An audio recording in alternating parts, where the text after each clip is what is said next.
What's going on, guys? Welcome back to another video. Today we are on episode 3 of the M62 to E36 swap, or the BMW V8 to E36. So I'm super excited about this. We got a lot of parts in, and so now we're just kind of trying to put the pieces together.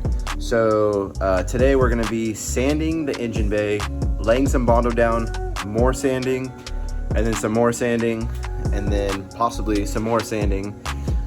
So yeah, it's gonna be an exciting day, but once we get all the sanding and bondo work done, then we can lay the primer down and then sand again and then paint, and then we can put the engine in. I did get the swap kit in, so that's super exciting. That's one more step closer. I got the arc switchboard in. I'll show you guys all that stuff later, but thank you again for watching the video. Make sure you hit that like button, hit that subscribe button down below, and let's keep growing this channel, guys.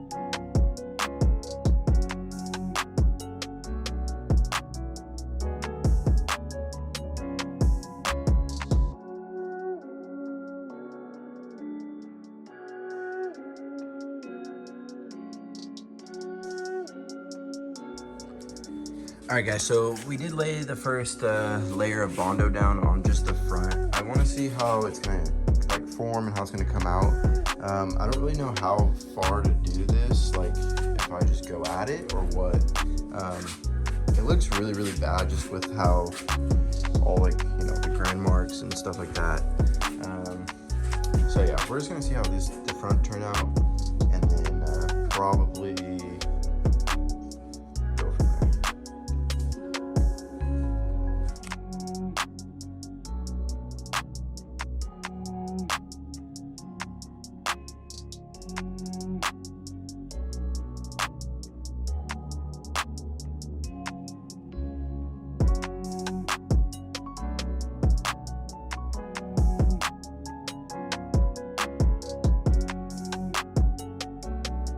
guys, welcome back to day 2.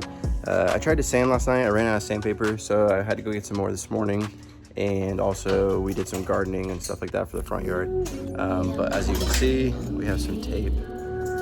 Bailey's here, he's helping me out. So yeah, so we taped off the engine bay. So let me show you what we got going on. So we enclosed the engine bay, left the front for some ventilation.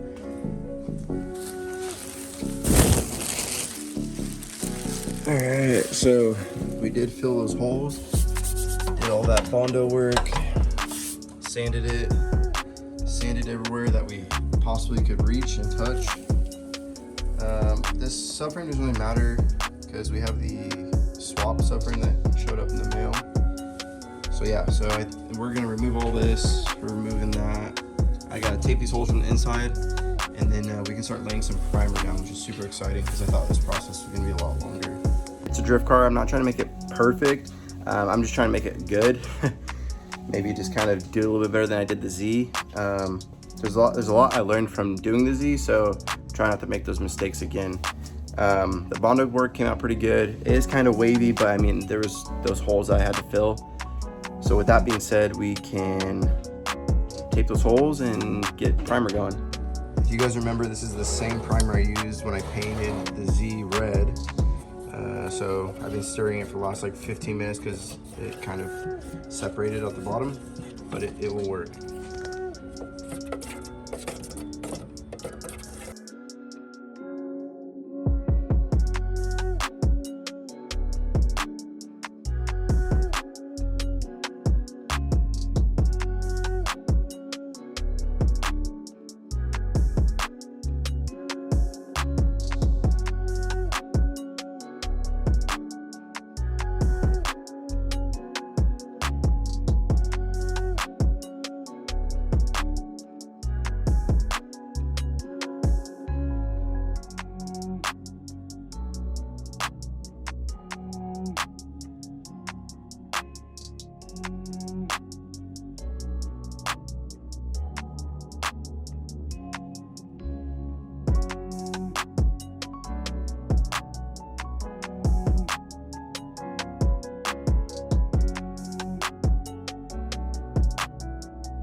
All right, so everything's primered.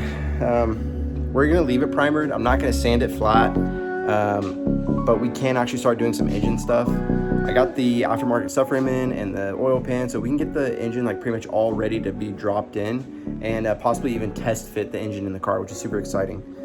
So I'm just gonna leave it primered how it is, and then when I get the paint, I'm trying to save for it, it's kind of expensive. When I get the paint, then I can go in and DA the engine bay, make it all smooth and flat, and not have that orange peel texture. So yeah. So here's the engine bay. Like I said, I am leaving this here. I think I'm gonna run the battery in the front. It'll make everything super easy for electronics and stuff. We are removing this. This is part of the AC system, weighs like 50 pounds. So, but that's getting pulled out through the front. So that doesn't matter. I did spray the steering column, but it's okay. But I ran right here, and I ran over in this corner, but with primer it doesn't really matter because you can just sand it out. But as you can tell, it's all one color again. It actually looks pretty clean.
Yeah, that's a lot of coolant.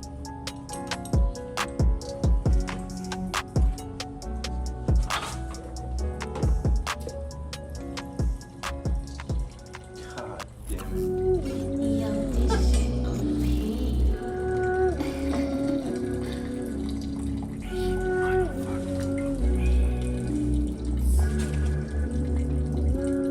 Dude, I knew some shit like that was gonna happen.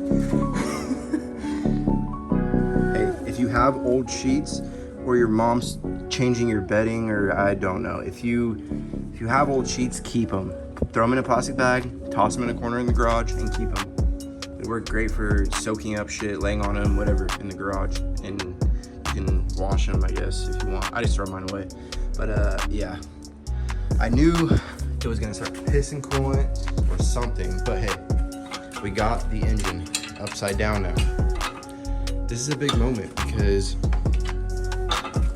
oh, see, look, I'm just causing problems now. All right, so now that's done, just dumping coolant, and my garage is messed down, we can start removing shit. This is gonna be fun. This is the exciting part. This is what we've been waiting for, weeks for. What is that?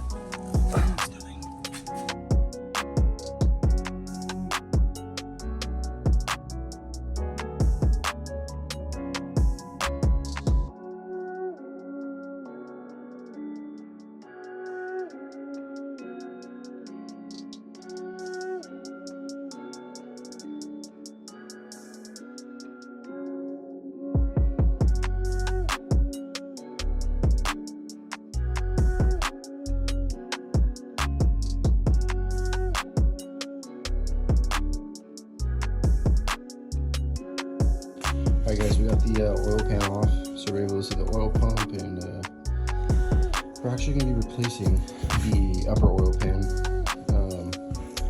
with the one that came with the sidewall kit. So this will be like technically the upper or the lower oil pan. This is the upper pan where the new pump and stuff will sit. With this kit, they did have the, I did buy the modified pump that they do.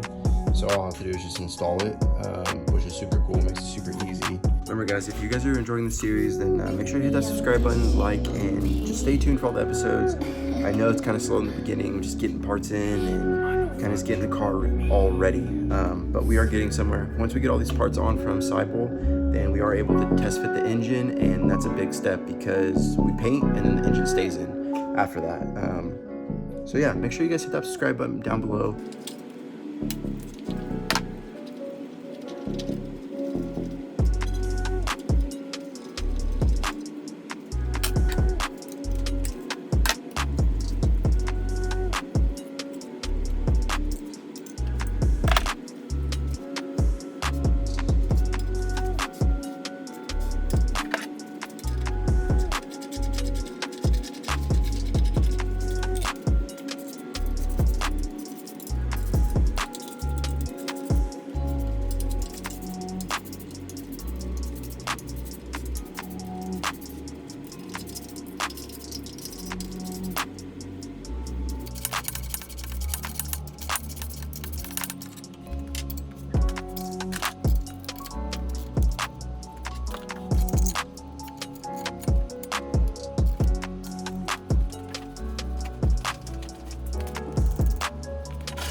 So it's basically free, but I'm dumb and I forgot oil dipstick tube, which I believe is a 10. So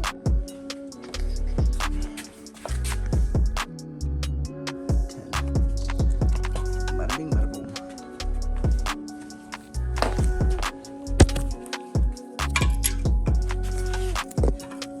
Oh yeah, look at that POV cracking bolts.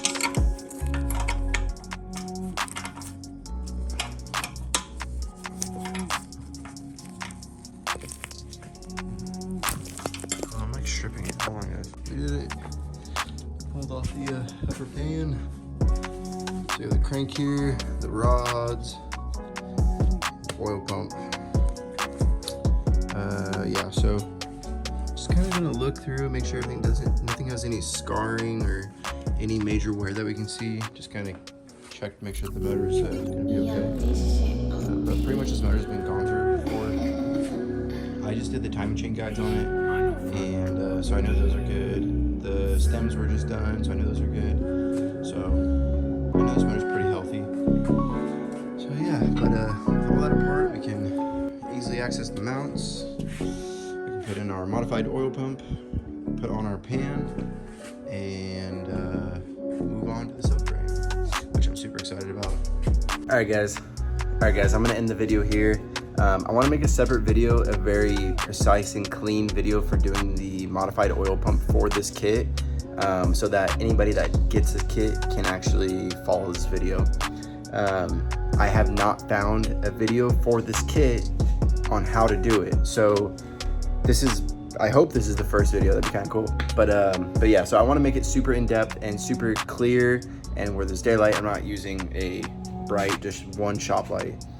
So with that being said, thank you guys for watching the video. If you guys like this video, then make sure to hit that like button down below, and also make sure to hit that subscribe button down below for this series. The M62 to E36 swap, the BMW V8 to E36 swap.